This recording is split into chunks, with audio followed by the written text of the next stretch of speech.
Oh my God, we got another phone call. Hello, you are live on the air with the Comics Life Radio with Sandy and Billy. What's your name and where are you calling from? Hey, this is Ron calling from Washington State. How's it going? How you doing, Ron? It's going good, Ron. Did you just hear Bob's call? This is where yeah. I was wondering if you just heard Bob, who just called in. No. Oh, you were lucky then. Yeah. If he did, he'd probably ask me how to turn on a coffee maker after that. Ron is actually a Facebook buddy of mine. Oh, really? Yeah, I love Ron. He's a big Really? supporter. You're sure of that? And all the Rons in the world and all the Rons in Washington State, No. is this Ron calling you? This is Ron because he texted me. He said, "Hey, I wanted to call," and I said, "Go ahead." So why didn't he just call? He just did. I know, That's but what's he happening. texted you saying, I want to call. Ron, do you have a He's relevant question? Yeah. Or an irrelevant question. Or just information. Hey, Keith. What's up, buddy? Keith, how you doing? I'm doing. Hang on a minute, I'll get him. Hey, Keith, you got a phone call. I do. Ron's on the line. Yeah. What's up, Ron? How are you, buddy? All right, question for Keith. Just wondering what your take is on this Norm Macdonald joke stealing controversy. Apparently, a comedian named Tony Hinchcliffe stole a joke of his for his Netflix special. And just wondering what y'all think about it. Well, I heard Norm took him out back with a bat, beat the heck out of him. The call was for Keith. Oh, I'm sorry. We'll all jump in, I'm sure. Yeah, I think. Oh, yeah. I mean, Question for all of you. Yeah, Norm's one of my best friends, and when I saw that, I was very hurt because Norm is a comedy legend for all comedians, not just me. And the jokes, the premise and the setup was the same, but he tweaked it around, and you can't parallel think like that. It's seriously, you're taking the same premise, the same setup, but you know what I mean? Can you really own a premise? Yeah, this is Plus, getting into it's gray one matter. joke in the man's hour. It's one joke. Well, Hang on. the joke was about murder and killing people in shallow grave and stuff. Yeah. And Norm gets away with that because it's Norm. And Yeah, then it's Norm. this guy who, he did that. It's like, you can't really So let me ask you something, because Norm gets away with doing one subject. Now he owns that subject and no one else could touch it. I mean, it's not like you're telling me he didn't take it word for word, did he? No, he took the setup and the punchlines word for word. That's So what he had his it's own all welcome to about. comedy. So he had his own premise. That's what you're saying. Welcome to comedy. Yeah, Yeah, but exactly. I still think that was stealing. I consider that. If he took the setup and the punchline, Yeah. the punchline, then I think that. But it's part of the business. Well, it doesn't make it right, though. If the guy takes your whole act, I think you got something to say. Right. If one joke is what you're about, you shouldn't be in the business. No, I agree. But it's part of the business. But the thing that's bad about it is it's on a Netflix special. So he's making money off a Norm joke. I'm on Five Guys CDs. It doesn't. Nobody knows. Who cares? Before Carlos Mencia got called out, do you understand how many other people's jokes were on specials of his? Well, here's the difference with Carlos. Most of his act. Look what you started, Ron. Most of his act. But one joke, whether it's parallel thinking or not, when I started, there wasn't a billion comedians. Yeah. Right. So half of them stole their stuff There off still of aren't. YouTube anyway. There still aren't. Yeah, It there depends are. on how do you defend comedians? There's a billion comedians in No, LA there's a alone. Are billion you people kidding me? calling themselves comedians. Yeah. There's a billion. There's very few comedians. I remember. I agree with that. Yeah. I remember during the comedy strike, Jay Leno was on stage trying to organize everybody, and Steve Landisberg walks through. And he goes, Steve, why don't you come up and say something to the guys, So Landisberg comes up and he goes, where are all the comics? I only see 7. Wow! Room was packed and he walks off the stage. Wow. Well, he was right. Well, yeah, okay. I agree with you. He was talking about me too, and I agreed with him. Really? But no, It was 1979. that's a great question. He was Ron. right about everybody. I thought that was a great question. Yeah. Are we still talking about joke stealing? Because I have something to say. Well, yeah, Jump in, yeah. Isn't the whole point of doing stand-up comedy to make people laugh? I feel like laughter Yeah. is what I want out of it from like a higher perspective, right? So why do we take it and make it so personal to us? Okay, when the whole well, because purpose I is think- really Okay, just yeah. There's an bring art behind light stand-up Jokes to- are comedy. like children. Yeah. So there's an art Honestly, behind get your stand-up. ego, like put it aside. That's how I feel. To me, the art well- art in stand-up is But let me explain. There's a comic that does a bit I did back in the 80s. There's no way he saw me. And it's just about word for word. What am I supposed to approach? I don't even do it anymore. Am I supposed to approach him and go, hey, I wrote that joke? But see, I have had jokes told on television that were out of my control. Years and years ago, people used to go, what is that, a Mr. T starter kit? I started it. It went out of my hands, went around the world, wind up being quoted in Time magazine by a sports You're writer. the one that came up with that? Mr. T was in the audience, and I used to wear a ton of That gold. was a yes or a no? Yes, but I'll tell you what the whole routine was. He was in front of me, and he had all his gold on, and I used to have 3, 4 chains, 4 rings, gold nugget watch. What for? I was from Philly. I was from Jersey. Chicago, Open same chest, thing. the whole bit. We did the same. So I When looked did at you him lose and I go, look at you with all the gold. But the beginning of it was, your people were slaves, my people were slaves. Look what we have in common. I have a Mr. T starter kit. You have the real one. Yeah. And I kept Mr. T starter kit, but Johnny Witherspoon did it on Letterman, and he apologized right on the show. Blake Clark would text me, sorry, I did your joke. But what are you going to do? And one night I actually told it, and somebody went, that's not your joke. So What I've done in the hand. past But see, is I'm sorry, Keith. Go ahead. I'm sorry. I was just going to say, but Ron, are you still there? I sure am. Yeah. Okay, I completely forgot about you, brother. what I I didn't sorry. want to just hang up on you. No, that's fine. Go ahead, Keith. what I was going to say is that's why YouTube is so dangerous, because like right. a lot of comedians, especially in the olden days, because I love stand-up. You watch old episodes of Night at the Improv. Some of these comedians are dead. A lot of up-and-comers think, oh my God, they're funny, they're dead. No one will know if I took their That's jokes. right.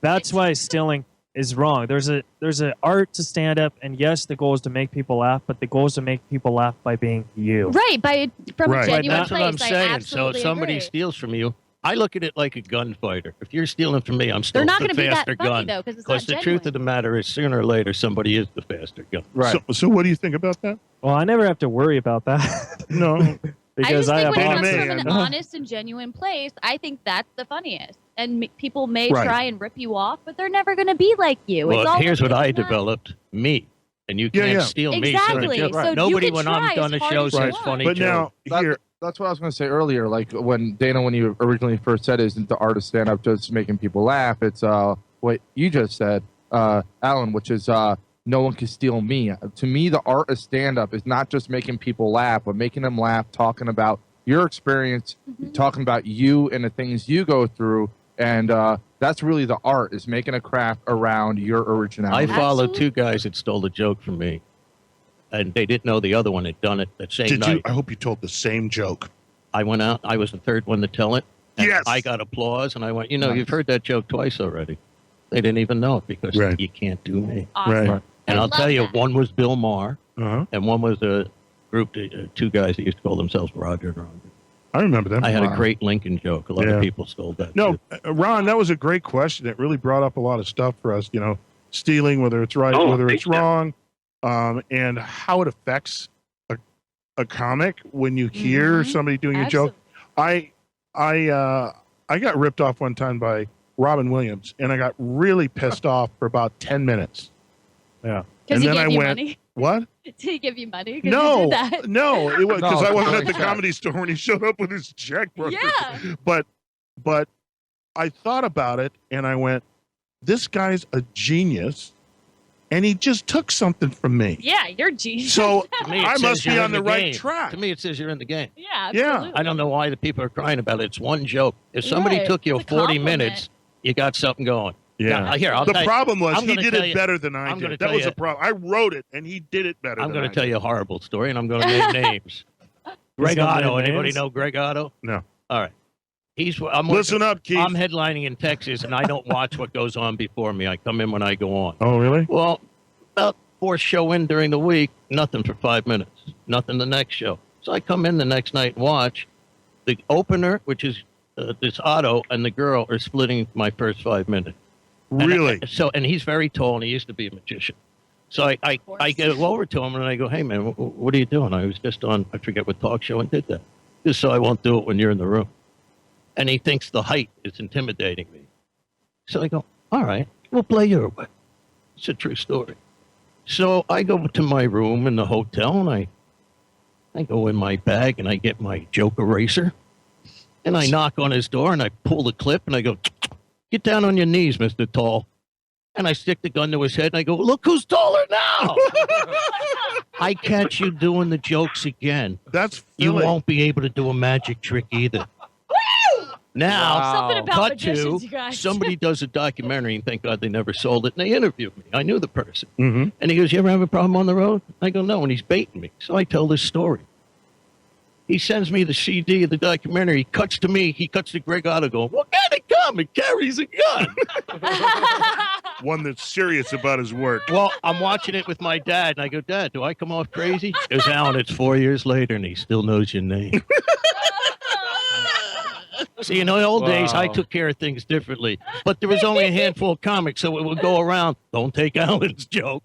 I've never been beaten at a comedy club because I took a bat and started a fire in one of them one time. So. Man, think about that for the next three minutes, people. We'll be right back after Well, I want this. to thank our caller too while we. Oh, Ron, thank you so much for calling in all the way from Bye, Washington Ron. State. Yeah, thank you all. Actually, you guys have time for one more quick question? Why don't you wait there, and we'll be right back after this, okay? Yeah, Ron, are you on the line still? Are you single? I sure am. Can you hear me now? Sure can. You're still listening to a Comics Life Radio on KCAA. Good call radio. It's 10:50 a.m. and 106.5 FM in the Inland Empire, as well as KCAA radio.com. For a split second, when you said, what would you say, 10 what? 10:50 a.m. I was I'm like, going, no how long way. have we been here? That's exactly what I thought. I looked at the clock. Did you see me? All right, Ron, if you're just tuning in now, Ron is calling in from Washington State. Whereabouts are you there? His house. In Washington, I'm in the Kent area. Kent, Washington. Okay, good. Yeah, Beautiful state. home of the rain. Yeah. All right. Now, you wanted to ask one more quick question of Keith, right? Yes, and to any of you who've watched the Norm versus Tony Hinchcliffe, if you've watched both of their bits on No. Shallow Graves. No, I have not. Okay, so for Keith, I know you're a big fan of Norm's, and I know you've opened for him. Now, when you watched the Tony bits, did you think it was funny?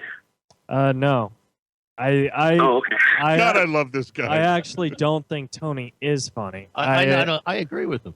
I can't believe. Well, I'm glad you agree with him, but we're Yeah. one where he's thinking right now. Yeah, He's thinking, who can steal from Norm? well, no. Nobody. How do you even find the joke? No, The thing- you can't. the You thing can't is- sit from Is I just don't think Tony's funny. I think one, he's a bully, and two, Oh, you know, We don't like bullies. no, I got a major problem with bullies. he has a podcast called Kill Tony, and literally every time I listen to it, I want to kill Tony. It's like he's just not a good dude, you know. And I choose not to be around that because my comedy's positive, and when you're around negative comics, you get that negative. So whenever I'm at the store or whatever, I'll say hi to him, but I don't like hang out with him. Good for you. So no, I don't think he's Yeah. funny. How he has a special on Netflix, I have no. And idea. I love the idea that you're like Allan in that you don't need to protect yourself as to how you feel. Yeah. You know? Now, Allan's had a career, has a career, but he's had big jobs. And Yeah. even within those big jobs, he was still true to himself, Yeah. All right. which is probably what got him the next job. I hate to be rude, but we got to get into the story about how Yeah, John I'm dying to Lovitz, hear about this. yeah, Ron, so- thanks for calling. Listen in, Hi, and you're Ron. gonna hear Keith talk about this little John Lovitz story that we'd love to hear. Thanks for All calling. right, thanks, y'all. Keep on laughing. Thank you. Thanks for calling, my friend. Thanks. Say hi to all my fans in Kent. Yeah.